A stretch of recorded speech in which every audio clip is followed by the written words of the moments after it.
Welcome back, everybody. I am here with my friend Laurence Wilkinson from the Alliance Defending Freedom, also known as ADF. Many of you have heard that acronym referring to it. It's essentially a nonprofit legal organization that is committed to protecting religious freedom globally, not just here in the U.S., but globally. So, Laurence, I'm so happy that you're with us. Laurence comes to us from Nashville, Tennessee, but not originally. No. As you'll notice in just a moment, where he lives with his wife, Lindsay, and his sweet little Sheltie, Mika. Laurence, tell us a little bit of your story, because what I know about you is that in your journey through law, you were in commercial law, and then you did an abrupt about-face and changed career paths, essentially. That's right. So Yeah. tell us how you got there. So I grew up actually in Zimbabwe of all places, and my parents moved out there because they felt the Lord called them to go and be a part of the country and get stuck in, and so that was interesting to say the least. And going from there, I really felt privileged to be able to go to a good Lord's school, and straight off the bat, I really felt that was a talent that I was stewarding. Being able to go to law school in the UK was a great privilege. And off the bat of that, again, without going into too much detail, I had the opportunity to join one of the biggest commercial law firms in the world, DLA Piper, and was really glad to join them, and was mainly focused on marine litigation. You know, of all areas to look at, marine litigation. Like boats. Like boats, like painting boats and bumping boats. And on the back of that, basically, I had an opportunity because of my roommate to come out and do a legal academy with ADF. And he was saying, you know, Laurence, if you are interested in religious freedom and freedom of speech and all these issues, you should really kind of take the opportunity to see a little bit about the work that ADF does and maybe offer some time, you know, pro bono to take on cases or help when cases arise. So I said, that sounds interesting. Went out to California for one of these legal academies. And day 2 of that academy, the head of the international team at ADF came up to me and he said, Laurence, why don't you help start the office in Strasbourg taking cases at the European Court of Human Rights? Wow. And I was like, well, that's a very kind offer of you. Right. But I'm dealing with like boats that bump into each other. Like, I'm not your guy. And he said, Laurence, do you care about these issues? And I said, yeah, I do. And at that time, in the UK, we had a case called the Asher's Bakery case, which is quite similar, you know, to the Masterpiece case. These bakeries, you guys. Have your cake and eat it, you know. Oh, nice. So, you know, everyone was talking about that case. Yeah. And everyone was framing it as a situation where here are these horrible Christians who basically don't want anything to do with gay people and are refusing them entry to their store. And when you look at the reality of that situation, it was very clear. It wasn't they were refusing entry. They said, we will make you a cake happily. What we don't want to do is we don't want to print a message on that that says support gay marriage, because that violates our beliefs. And it is compelling us to do something we feel very uncomfortable with. And when you frame it in that context, people start to get it. But it was in this huge spin of people just being like, you know, this is going to be a slam dunk case. They're going to lose the whole way through. Why are they even taking the case? And so, you know, being at this legal academy with hundreds of lawyers, and you'll know lawyers are not always the most loving people. They're not most Christ-like people, particularly at the firm that I was at. And to see a group of amazing Christian people being in the same room, gathered together, praying together, worshiping together, it was just the most uplifting experience. And I had this opportunity to start an office in Strasbourg, taking cases of the European Court of Human Rights. At that point, I didn't even know where Strasbourg was. And basically, you know, Ben's question to me was, do you care about these issues? And are you willing to fight on them? And I said, well, yes, in principle. The reality was my wife, fiance at the time, who then became my wife, you know, kind of had a veto, the handbrake on that, you know, if she didn't want to go. So I called her up and said, yeah, you know, I'm potentially being offered a job in Strasbourg. What do you think about that? Perhaps expecting a no, that probably doesn't sound so great. She said, yeah, let's do it. So I was like, oh, okay, well, I don't really have a choice. Yeah. Oh, man, I'm a fan of Lindsay's, even though we talked a little bit earlier, and I said, she's my best friend. She doesn't even know it. But she's wonderful. Well, she was a big supporter for that. So not even knowing where Strasbourg was or never reading a case from the European Court of Human Rights, off I set to Strasbourg. And my learning curve was about as steep as the Pikes Peak out here, as you'd imagine. Yes. But it was great. It was a really good introduction into that world, taking cases there, also doing advocacy at the Parliamentary Assembly of the Council of Europe, which is like the UN, I guess, for Europe. And talking the members of parliament there through various reports and how they were looking at issues of religious liberty. And then from there in Strasbourg, I moved to London, was able to do cases there as well. Also dealt with members of parliament as they looked at issues going through parliament there too. And then more recently made the move out to the United States, and very glad to be on the US legal team in the US for Alliance Defending Freedom. Yes, defending religious freedom. That's amazing. Well, guys, listen, Laurence is going to get super practical with us. He's on the ground. He's looking at these cases, dealing with these clients, knows their stories. So if you have questions for him about that, go ahead and submit those in the Q&A. But I know I have a couple just lead-off questions for you here. Having heard your story, what are some of the key themes in the cases that you are handling or have been handling over these past few years? Yeah. So obviously one of the key things right now is this coercion on Christians to get them to renounce their beliefs. And as you look at this issue globally, you can kind of see a spectrum. And I'm going to raise a word, I'm going to say it, and I don't want everyone to freak out here, but I'm going to say persecution. And I think when we think of persecution, we think of the worst types of persecution possible. We think of people being burnt alive, losing their lives. And I think it's really important that we don't kind of throw that term around, because it, particularly when you look at what was happening in the early church and everything like that, it's a very serious term. Good point. But persecution, I think, comes on a spectrum. And you can start off in a benefits category. So let's say you have a church and it's receiving funds or it's receiving some perks from the government, and those benefits are removed because of the religious beliefs held by the church. That's kind of phase one. That's at the early levels. You have phase two, which is your business. You're entitled to hold on to your business, but actually, if you hold these beliefs and you don't want to engage in these certain issues, we're going to remove your business from you. And then you look at your liberty. And in some Western countries, you have these hate speech laws that threaten imprisonment if you speak up and you kind of provide your views on your religious beliefs, and your liberty can be threatened.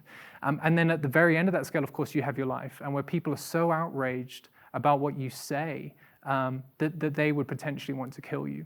And again, not to, undermine, the word persecution, but we have to understand the sliding spectrum of that and the hostility that is. And the thing about religious liberty in the law is it should kick in at that first level. When we see hostility towards religious beliefs, that's where we want religious freedom to kick in, and we want it to kick in as soon as possible. Yes. And what you're seeing is that is being gradually eroded and eroded and eroded, and that line's being pushing back. And as I say, the further out you go, and you see in other countries particularly how that line is shifted, and it's a very concerning trend. And I think it's why we need to be very passionate about defending religious liberty right at that very first point, right at the benefits point, and saying we shouldn't be removing benefits on the basis of religious beliefs, because ultimately that's hostility. Yes, I think that sounds like a great point for those of you working with students in conversation. When do we start paying attention to what's going on? And right there, we start asking those questions. When did this all begin? Where does it come from? So good.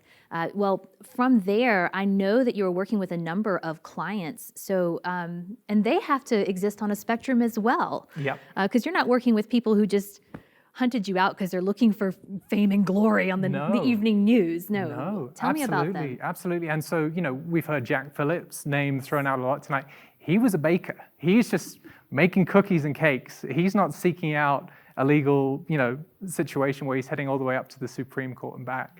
And yet, what he did, in taking the stand that he did, he provided an umbrella of freedom for so many people. Yeah. And I think, particularly when you see the hostility that's launched at people like him and the mischaracterization of what they do, it's really hard to see that. And what's great, particularly in ADS world, where a lot of these clients are put front and center in the media, is you hear more of their stories. And as I say, there's a lot of spin on these cases.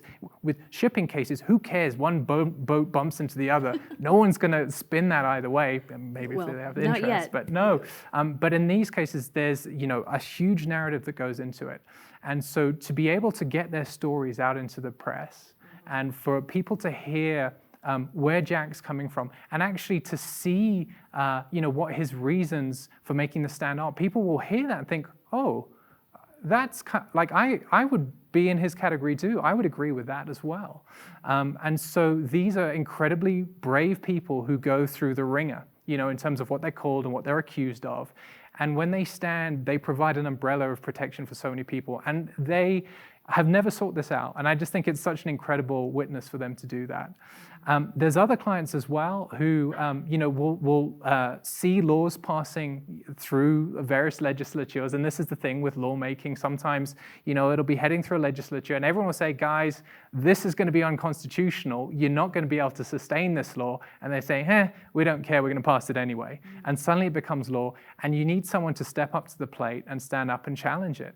And they risk their livelihood, they risk their reputation for doing that. And as we saw in that video earlier with Eric Cochran, I believe, sometimes they can lose their livelihood. Yeah. And so it's a huge sacrifice. But I am just, astounded at the bravery of all of these individuals. And you can really see, it's not one of these situations where you just, I'm going to go and get involved in a lawsuit, because it takes a lot out from you. But in conversation with their families and speaking to the Lord, they really feel a calling on that. And so these are incredible people. Mm-hmm. And it makes me think of Daniel as well. And I just want to touch on this very quickly too, because I think, when we think of these clients, we can see them in the public sphere and we can think, wow, these are incredible, brave people. They're in the lion's den and they've got everything going at them, and the Lord is with them. But man, that's a scary place to be in. Daniel was also in a lot of other situations where he wasn't necessarily in that public spotlight as well. And the story I'm thinking of specifically is when they were offered the food, when they became students of Babylon, and they were in that privileged position. They had all the food that they could eat on that table. And they looked at the food and said, we can't do that. That's going to violate our beliefs if we engage and take on this food. And so what they did was they had a quiet word with the officials and said, guys, here's our position. We're not going to be able to do this. It violates our beliefs. And ultimately, at the core of this is our flourishing. Like, this is going to be better for us. If we do things in line with our beliefs, we believe it's going to be better for us. So just let us test it out. Let's see what happens. If it goes our way, great. If not, we'll see what happens. And let's see where this goes. And they never went in, they never kind of made a big stand, and they didn't kind of stand on a table and say, everyone, this is what we're doing and this is why we're doing it. Right. That's just how they went about it. And it's that quiet but persistent and winsome way of engaging that issue actually led to the diet of the entire group being changed. And so sometimes you have your Daniel in the lion's den, and other times you have your Daniel kind of in the room with the students seeing the diet change. And I think, God's not going to call everyone to be Jack Phillips, but I believe we're all going to find ourselves in situations where we have an opportunity to influence the people around us. And again, point to the flourishing that's available. And what an amazing biblical example. It's right there. We're in our own Babylon, in a manner of speaking, and Daniel set the example by, first, he did respect authority. He did. And he appealed. He made an appeal. He didn't just run roughshod or demand things. Just so honorable. And while you were talking about that and these clients that you're dealing with, I was thinking about Blaise Pascal, who was centuries ago, a philosopher who was doing apologetics, actually to a culture not so very different from ours in some ways.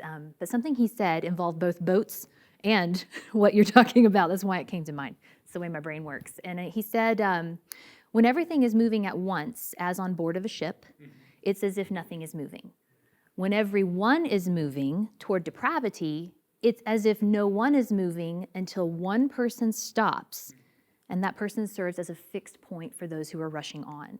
And it sounds like your clients are such fixed points just in taking a step of courage and serving as that umbrella. Well, I do want to turn to some of the questions that are coming in, because we have quite a few pouring in now, and we have the ability, you guys, to vote questions to the top. So if there's a question on there that's similar to what you'd like to ask Laurence, you can actually give that one a vote or a thumbs up. So top of the list here right now is how do we help our students navigate this political climate without making our religious freedoms or Western ideology, so to speak, into an idol? Yeah. That's a really good question. Because I think ultimately, when you look at what is being promoted and what's being brought up, they are their own idols. And it's up to us to kind of counter those. Mm-hmm. And so, when we're talking to our students, about the important things, and what's the point of religious freedom? Why do we care about it? Ultimately, it's because we believe as Christians that God has provided us with a blueprint for flourishing. And that is a really important thing to be able to defend. If we basically say, you know what, guys, let's ignore this part, let's ignore that part, we're going to lose our ability to flourish. And so it's again, it's the purpose. It's religious freedom is a means to an end. It's not the end of itself. And I think again the right that's, and it was interesting seeing the poll results earlier. The other right that really shot to prominence in terms of what people saw as important was freedom of speech. And it's true because, in a lot of ways, people might not necessarily have the same respect for religious freedom, but they'll understand the importance of freedom of speech. And they particularly understand the importance of, being able to speak without being censored. And I think for us, sometimes that can be almost an easy attack and an easier way to approach it, saying, okay, so when we're engaging in conversations about things that are important to us, how important is it that we have that voice? And what do we think about the right of government or anybody else to censor that, to pull that away? And to frame it in those terms, I think is really helpful. Yeah, so not making it itself into an idol, but it's if we believe that this is true, then we should live like it's true. Yeah. And it does happen to produce this type of flourishing. So this leads to a good question here, and even talking about, because earlier in our conversation, I know you were talking a little bit about these big ideas, these macro types of things, and then these smaller types of things. But this has to do with religious liberty and whether or not it's helped advance the gospel throughout history. So to what extent is it proper for a follower of Christ and a citizen of a free country to oppose the loss of this liberty? Well, I think it's pretty important. So how has religious liberty helped with advancing the gospel throughout history, or how might that speak to our current circumstances? So I think as part of that question, the base point for religious freedom, from my perspective, is keeping the door open for the gospel, right? That's the whole point. And like I said, when you look at the spectrum of where that's respected, ultimately the goal is to ensure that we can speak freely about our faith and that we can live it out fully. And I think, where there are attacks on religious liberty, in many ways they are attempts to pull out pages of the Bible as well. So, if you go to the church in China, they say, yeah, you can go to church, that's fine. But we're going to have a quick look at your Bible first, and we're going to pull out all the pages that potentially could cause problems for us. And so what you have is a compromised Bible. And so ensuring full religious liberty ensures the full package of the gospel to ensure that it's not watered down. And again, it speaks to the fullness of the flourishing that's there. All of these kind of pressure areas on our faith are attempts to cow us, attempts to ensure that we don't kind of feel confident to speak out about our faith. And even when we say, I'm a Christian, one of the questions might come back is, oh, are you a good Christian or are you a bad Christian? How strongly do you kind of take your views on certain issues? And so again, to be able to present that full package without fear enables us to speak not only about the truth of the gospel, but all of its ramifications and the way that it kind of interacts with the many ways, in our lives that it's gonna impact. So I hope that answers that question. But yeah, I think so. Yeah, and I mean, of course, historically and even now, the church is spreading in other places than here, because here is not all of there is. But yes, thank you for that. I think that with our students and even some of the parents watching, certainly the grandparents, everyone who's kind of living their day-to-day life, talk a little bit about what you referred to earlier, some of those micro ideas. What can we do? So, and this is the thing. I think when you see your Jack Phillip cases in the media and you see discussion about that, all that is happening on a macro level. It's happening in the sphere of public debate. And And I think a lot of us can be cowed by that in a sense. It's like, man, these are really big issues, and I don't know exactly what I need to say on it. But we need to remember that all of us on a micro level have relationships that we've built over time with various peoples, maybe who have faith, maybe that don't have faith. Sure. And so often when these discussions around religious liberty come up, they are incredible leverage points to open up a discussion with people, and again, Holy Spirit led, hopefully, to talk about those issues and to make, hopefully to change people's minds on things. Because again, as much as things can happen at the macro level, there's going to be all sorts of viewpoints out there that people may agree with or may not. They might read certain media coverage and they might not read other certain media coverage. But our personal relationships on those one-to-one levels provide an incredible opportunity to leverage those stories and to provide, you know, the right narrative and give the fuller story. And so it's really important that we don't neglect that. We're like, oh, it's fine, you know, ADF will take care about things, someone will take care about things, all these things are going to be out there. I don't need to do anything. I can sit back and let it all play out. No, absolutely not. We need to look for the opportunities, and again, winsomely, respectfully, but there's going to be people in our lives that we have a far bigger influence on than a story that they see on the media, because of, you know, the lives that we've lived together, the experiences they've shared. They will know you so much better than they know Jack Phillips or Jack Phillips's, you know, lawyer who pops up on the TV. And so being able to have those discussions and be informed on these issues is so important. And as I say, what that does is it provides a wider package of flourishing available for discussion. And having those hard conversations, people sitting at home watching the news are not necessarily going to go through the wheels of what's going on in these situations. So to be able to inform those discussions is so important. And as I say, on that micro level, we have such an incredible opportunity to do that. Right, absolutely. And just in the comfort of our home or at work or wherever we happen to find ourselves. So many of the young people who come into Summit are so motivated. That's one of the things about Gen Z, this generation, is they are highly creative, very energetic. And a lot of the ones who come to us at Summit, they really want to fix these problems. They think their answer has to be as big as the problem, though. And so, you know, these are such good suggestions to go, you actually have a lot of power just with the people you know in your immediate sphere, just about talking about this. And even in talking about it, your courage inspires courage, it seems. So absolutely. That's so good and so helpful, so practical. I know that our audience is probably wanting to know, Laurence, what are some good resources for them? Just thinking through these types of things, if they want to be informed, you know, where might they go to do that? If you have any books to recommend, or you know, things that you go to. Yeah, absolutely. So again, I think the first book that was mentioned today is a fantastic one by Luke Goodridge. I'm blanking on his name. Apologies, but that's a wonderful one. Ken Starr's just released a very good book that's come out on religious liberty, which he's aimed at grandparents and grandkids as well, just to give a very helpful basis to religious liberty as well, which I think would be worth having a look at. And I think, you know, again, Summit, ADF, a lot of these organizations are putting tons of effort into resources available. The ADF website in particular has done a really good job at framing these cases, giving videos to help understand. We've released a video series called Freedom Matters, and I'd highly encourage you to have a look at those and just get your head around some of the issues that are playing out in our culture today, just to get informed. So those are some of the things that I'd certainly recommend having a look at. Awesome. Well, I cannot thank you enough for your time.